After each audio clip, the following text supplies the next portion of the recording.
இது உங்கள் சட்டத்தின் பார்வையில் யூடியூப் சேனல்.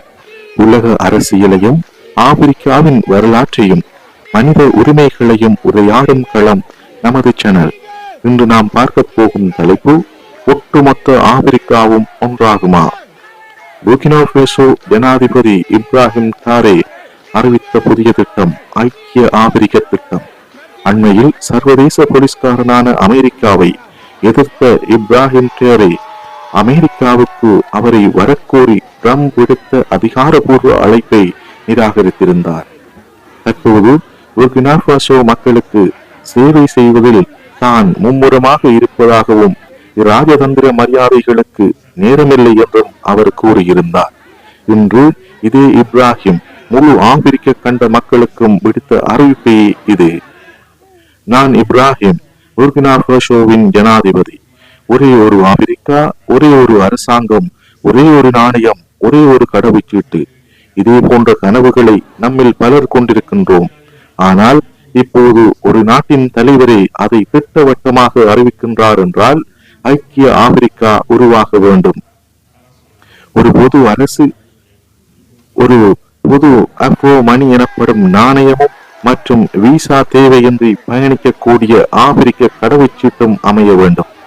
மேலும் ஆப்பிரிக்காவின் வளம் சமமாக பகிரப்பட்டு எந்த நாடும் பின்தள்ளப்படக்கூடாது என்கின்ற திட்டம்தான் தன்னிடம் உள்ளது என்கின்றார் இப்ராஹிம் ட்ராரே.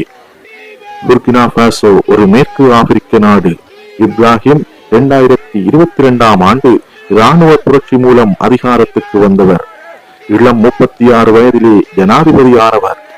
அவரது ஆட்சியில் பிரான்ஸ் மற்றும் மேற்கத்திய ஆதிக்கத்துக்கு எதிரான நிலைப்பாடுகள், பெரிய அளவிலான பாதுகாப்பு சீர்திருத்தங்கள் மற்றும் பல் ஆப்பிரிக்க ஒற்றுமை தற்போது வளர்ந்து வருகின்றன. இவரின் இந்த திட்டம் ஒரு கனவு. ஆனால் சட்ட ரீதியாக இது சாத்தியமாகும் வாய்ப்புகள் உள்ளனவா? ஒரே நாணயம். ஏற்கனவே இக்கோவாஸில் இக்கோ என்ற நாணய யோசனை இருந்தது. ஆனால் அது நிறைவேறவில்லை. ஒரே கடவுச்சீட்டு. ஏற்கனவே ஆப்பிரிக்கன் யூனியன், ஆப்பிரிக்கன் பாஸ்போர்ட் திட்டம் எனும் திட்டம் 2016 தொடங்கப்பட்டது. ஆனால் அதுவும் இடம்பெறவில்லை. ஒரே அரசு அமைப்பு. இது மிகவும் சவாலான பகுதி. ஏனெனில் ஒவ்வொரு நாட்டுக்கும் தனி அரசியல் சட்டங்கள், பண்பாடுகள் இருக்கின்றன. இந்த திட்டம் நிறைவேற அனைத்து ஆப்பிரிக்க நாடுகளும் சம்மதிக்க வேண்டும். அது மட்டுமல்ல, பல அரசியல் சிக்கல்கள், சாதி மத வேறுபாடுகள், புவியியல் விரோதங்கள் எல்லாம் சமாளிக்க வேண்டிய தேவை இருக்கும்.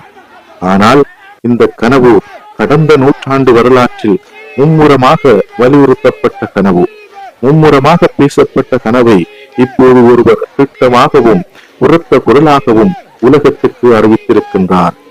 இது வெறும் கனவா? நிஜமாகும் சாத்தியக்கூறுகள் தென்படுமா? அதை நேரம்தான் தீர்மானிக்கும். இந்த கனவை நீங்கள் எப்படி பார்க்கின்றீர்கள்? ஒரே ஒரு ஆப்பிரிக்கா கண்டம் உங்களுக்கு பிடிக்குமா? கமெண்டில் உங்கள் எண்ணங்களை பகிருங்கள். எங்களுடைய வீடியோக்களை லைக் பண்ணுங்கள், ஷேர் செய்யுங்கள். நமது சட்டத்தின் பார்வை சேனலோடு தொடர்ந்திருங்கள். நன்றி.